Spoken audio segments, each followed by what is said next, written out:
Nécrologie pour terminer. La RTS est en deuil. Nous avons appris ce mercredi la disparition d'Alassane Cissé, journaliste sorti du CESTI. Alassane a pendant plus de 2 décennies présenté le JT. On garde de lui le souvenir d'un professionnel aguerri et d'un homme de valeur. Voici l'hommage de la rédaction signé Oumar Diawa.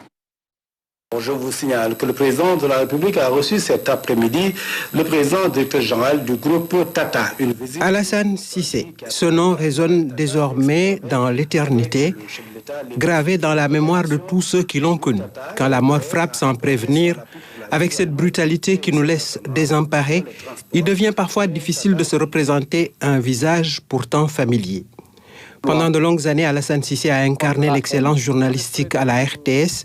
Sa carrière témoigne d'un parcours exemplaire. Débutant par les modestes informations de fin de soirée, il a progressivement gravi les échelons pour présenter le journal de 13 heures avant d'atteindre le prestigieux créneau de 20 heures, objet de beaucoup de convoitises.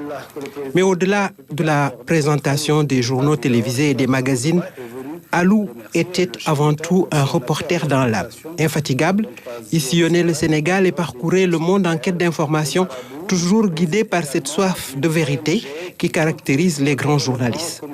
La santé constituait son domaine de prédilection, une spécialisation qu'il a exercée avec une expertise reconnue pendant de nombreuses années en tant que président du réseau des journalistes en santé, population et développement.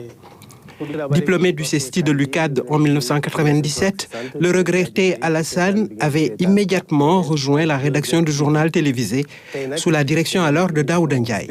De simple reporter, il avait su évoluer avec brio, devenant successivement chef de desk, rédacteur en chef, puis secrétaire général de la rédaction. Chaque fonction était exercée avec cette passion et cette rigueur qui le caractérisaient. Homme de culture et d'une rare humanité, Alassane était surtout apprécié pour sa serviabilité et sa bonne humeur constante, même dans les moments de stress intense que peut générer le métier journalistique. Sa présence rassurante et son sourire communicatif avaient le don d'apaiser les tensions et de motiver ses équipes. Nous le savions souffrant depuis quelque temps, mais à vrai dire, personne n'envisageait sa disparition. Tous espéraient le voir revenir en pleine forme, retrouver sa place derrière le pupitre qui était devenu le sien. Mais Dieu en a décidé autrement. Il nous a quittés ce mercredi, laissant derrière lui un vide immense, mais aussi un héritage professionnel et humain inestimable. Son souvenir demeurera longtemps présent à la RTS et dans le cœur de tous ceux qui ont eu le privilège de travailler à ses côtés. Paix à son âme. également. Monsieur le ministre, fan la ñu toll ci autosuffisance.